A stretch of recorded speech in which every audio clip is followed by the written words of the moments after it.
Fala pessoal, tudo beleza? Aqui é Dom Rasta de las Matas, Valber da Gama e Auaré Pixuna para a Rádio Nacional dos Povos. E esse é o nosso Roçado no Ar. No coração do Brasil, no maior território quilombola desse país, o Quilombo Calunga. Hoje eu estou exatamente na cidade de Teresina de Goiás e nós vamos falar sobre a soberania alimentar. Porque para nós, quilombolas, não basta ter comida na mesa. A gente precisa ter autonomia sobre o que planta e sobre o que come. Ou, como nos diz o mestre Valdir, que vamos ouvir daqui a pouco, muitas doenças entram pela boca. E completando com a mestra Anneli, na mata, com fome você não fica. Antes, vou mostrar alguns dados para você ouvinte ficar por dentro do assunto. A situação no mundo em 2026 continua desafiadora. O relatório global sobre crises alimentares desse ano confirmou que, pela primeira vez na história, enfrentamos duas fomes declaradas ao mesmo tempo no planeta. São quase 733 milhões de pessoas passando fome no mundo. Um número que voltou a subir para nos assombrar. E o pior, 2,6 bilhões de pessoas não têm acesso às chamadas dietas saudáveis por causa do preço dos alimentos. E o Cerrado, que muitos chamam de vazio, é terra de fartura para quem consegue olhar. É aqui que o buriti e os frutos nativos garantem a sobrevivência das famílias. Hoje, vamos conversar com dois mestres que usam a ciência e a ancestralidade para defender a nossa alimentação. Anneli Soares, da comunidade Engenho 2, mestre em Educação e Sustentabilidade junto a povos tradicionais pela Universidade de Brasília, que transformou os saberes e fazeres do buriti em pesquisa, mostrando que a autonomia das mulheres quilombolas é o que mantém o Cerrado vivo e a comunidade alimentada. Valdir Fernandes, da comunidade Vão de Almas, também mestre em Educação e Sustentabilidade junto a povos tradicionais da Universidade de Brasília, estuda como a juventude calunga está se reconectando com a terra para garantir uma saúde que o alimento industrializado não traz. Esse é o podcast Roçado no Ar, uma produção da Rádio Nacional dos Povos com o apoio do O Joio e o Trigo. O chão da autonomia, saúde e saberes no Cerrado. Essa é Anneli Soares, pesquisadora que traz a força das mulheres, as guardiãs dos saberes e fazeres do buriti. Boa noite, meu nome é Anneli, sou da comunidade Calunga Ribeirão dos Boi, Diadema, né? A Anneli, ela é uma mulher calunga, né? Professora há muitos anos na comunidade. E hoje eu venho aqui falar um pouquinho para vocês sobre o buriti, os saberes e fazeres do buriti do Cerrado. O buriti não é só uma árvore, é matéria-prima de vida. Das folhas aos troncos, as mulheres quilombolas transformam o que a natureza dá em identidade e sustento.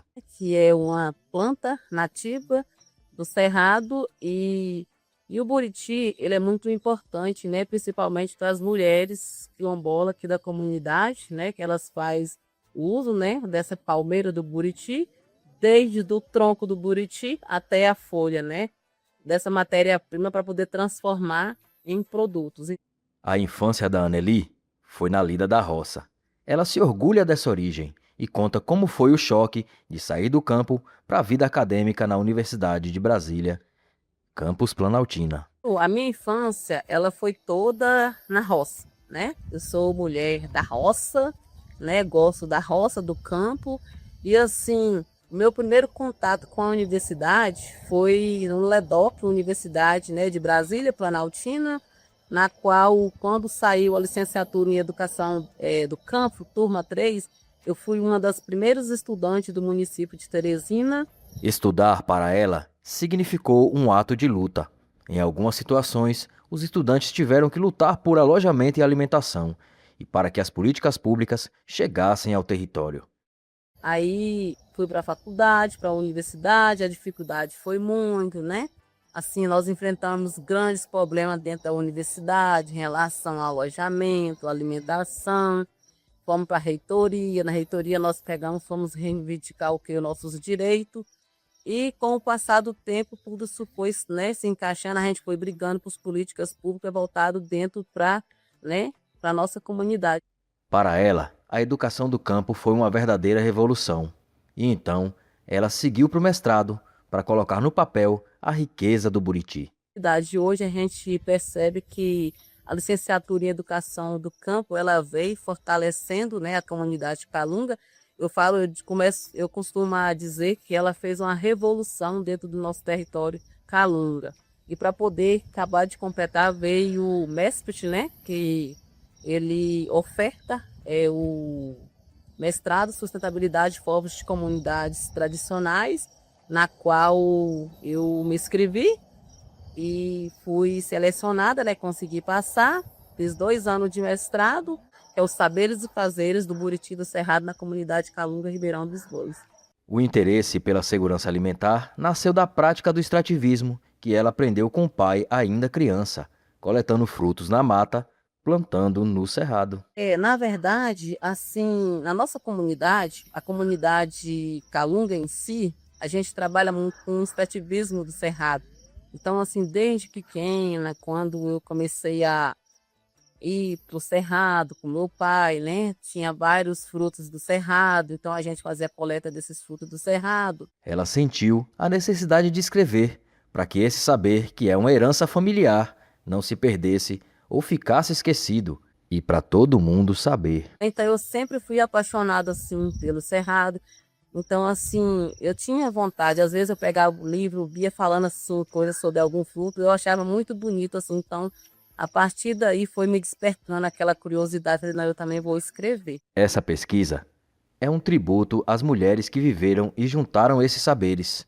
Quando ela começou a entrevistar as vizinhas e parentes, o sentimento foi de pertencimento e gratidão. Sim, sim, carrega sim. Por quê? Porque são saberes que a gente vem sendo adquiridos, né, de geração a gerações dos nossos antepassados. Então, assim, é muito importante. Quando assim eu comecei a desenvolver a pesquisa, essas mulheres, elas me agradeceram muito, então elas se sentiram assim pertencentes mesmo assim dentro do processo, porque não foi só assim uma pesquisa meio que aberta, só ir lá entrevistar e ir embora, não.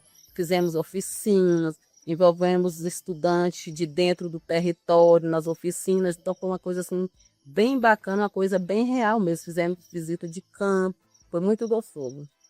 Anneli acredita que a segurança alimentar baseada no extrativismo é uma arma de sobrevivência. É o que permite que a família tenha renda sem precisar abandonar o quilombo, sem precisar cair na falsa modernidade que adoece.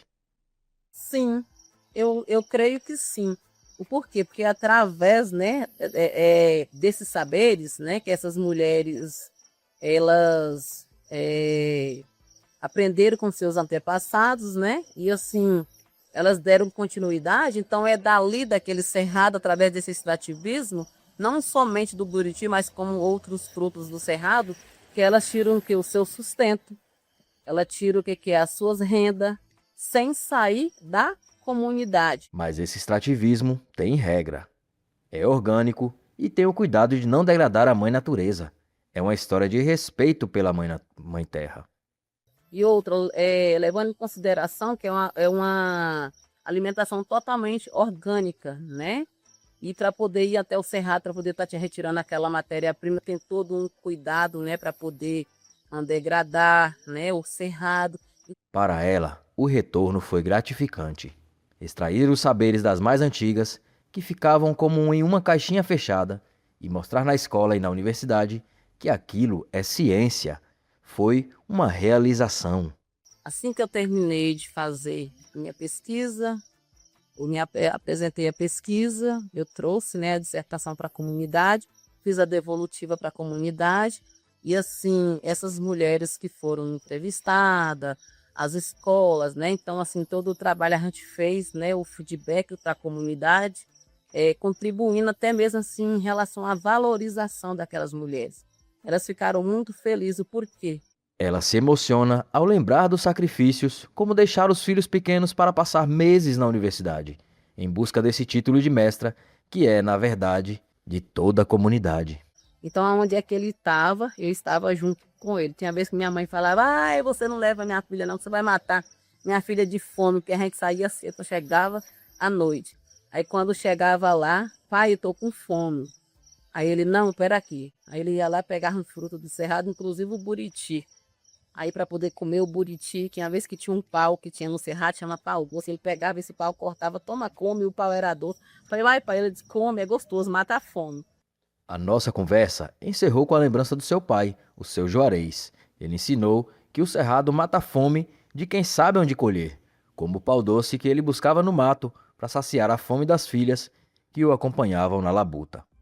Exemplos como o de Anneli se assemelham à história de mulheres de outras comunidades, onde a educação e os alimentos são fontes para o desenvolvimento, para a motivação e para que as crianças acreditem que elas podem sonhar, independente de onde estejam vivendo. Valdir é um exemplo de quem entende que o diploma de mestre tem que servir para fortalecer a comunidade. Ele começa contando que a caminhada dele até a universidade foi difícil, uma realidade que muitos quilombolas compartilham.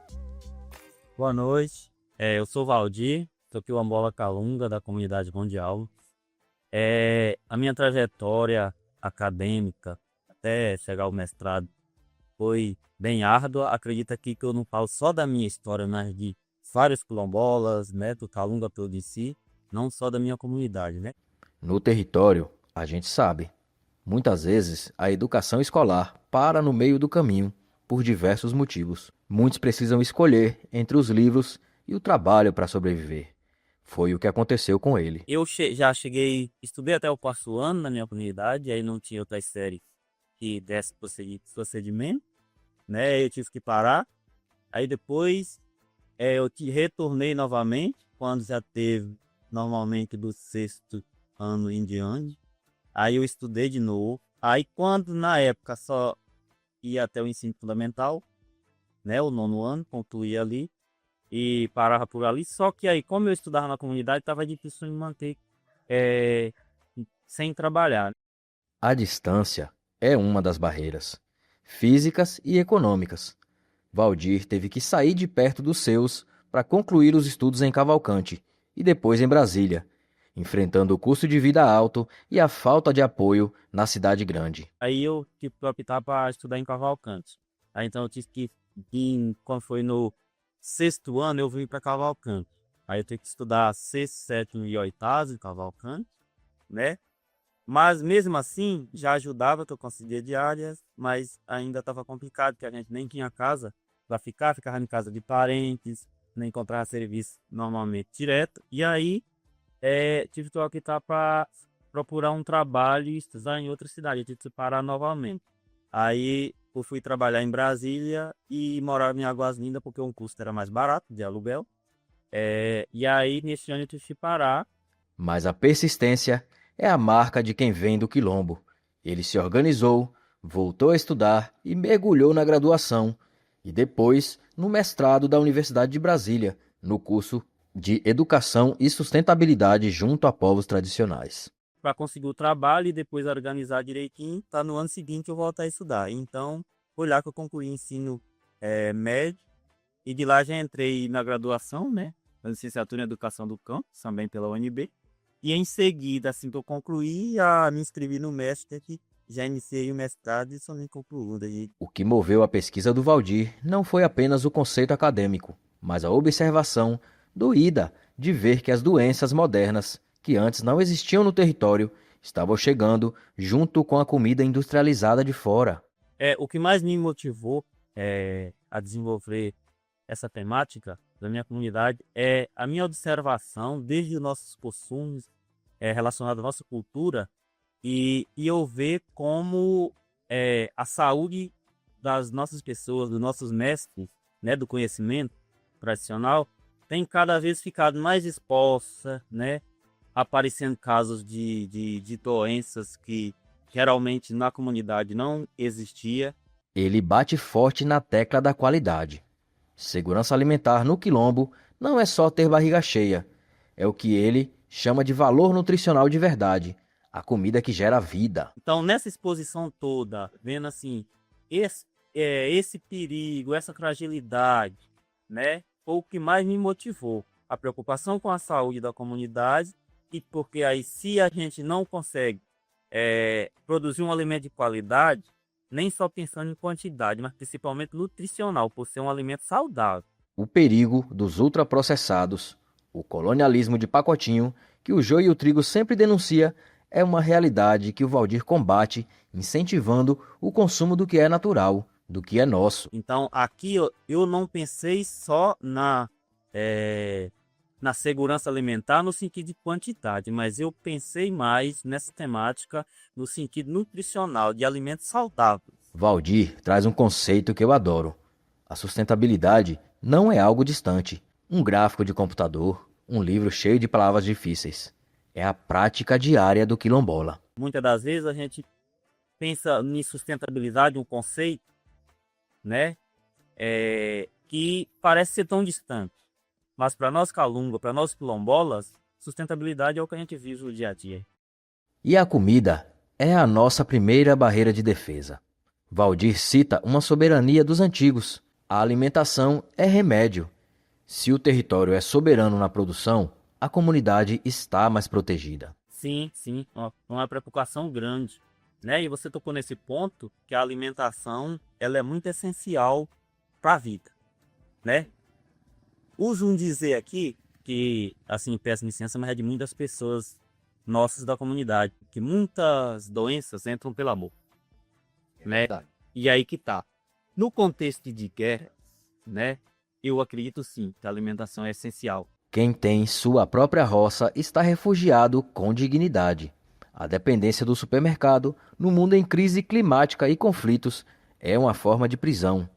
Por exemplo, se está acontecendo guerra, se as pessoas se isolam, tá, cada um tentando lá, né, se refugiar de melhor maneira possível, então, se a gente pega no contexto quilombola, se você tem sua alimentação, você pode ficar ali muito mais tempo, tranquilo, né? Ou seja, lá mais sossegado no seu ponto, tendo alimentação tranquila do que talvez pessoas que estejam mais expostas a alimentos industrializados. Por isso, o Valdir, mesmo saindo muito da comunidade por ser professor, faz questão de consumir e incentivar o produtor local. É um ato político e de saúde. Eu procuro produzir ou comprar, né, por mais que eu trabalhe como professor, comprar de pessoas da comunidade que produzem e busco incentivar, né, para produzir e consumir mais alimentos das nossas terras, né, que eu trato assim, para que cada vez a gente possa usar menos alimentos industrializados, porque muitas das vezes a gente consome alimentos industrializados ali, sabendo que não é bom. A pesquisa dele foca em unir as gerações, o mestre da roça e o jovem estudante. É esse diálogo que garante que a prática do plantio não se perca no tempo. No meu trabalho em si, eu procurei muito fazer essa união, esse diálogo intergeracional. Porque peguei de pessoas mestres do saber de plantios na roça mesmo, uma pesquisação e junto com um grupo de jovens. Porque eu acredito que o que mais precisa é levar o diálogo em frente, o conhecimento em frente, aquela prática em frente. Ele termina reforçando a nossa autonomia. O território calunga tem tudo o que precisam, se a relação com a natureza for de simbiose, de troca e de respeito. Nem todas as pessoas, tem muitas pessoas que têm um sonho, mas não conseguem. A gente tem. Nosso território tem a capacidade de suporte para nós produzir nossos alimentos sem agredir o meio ambiente. Porque a nossa relação com a natureza, nós quilombolas calungas, é de simbiose. E o recado final que deixamos é que sustentabilidade real se faz com as mãos na terra, começando de baixo para cima, espalhando, dividindo, compartilhando e aprendendo cada dia mais com o melhor professor que temos, a própria natureza.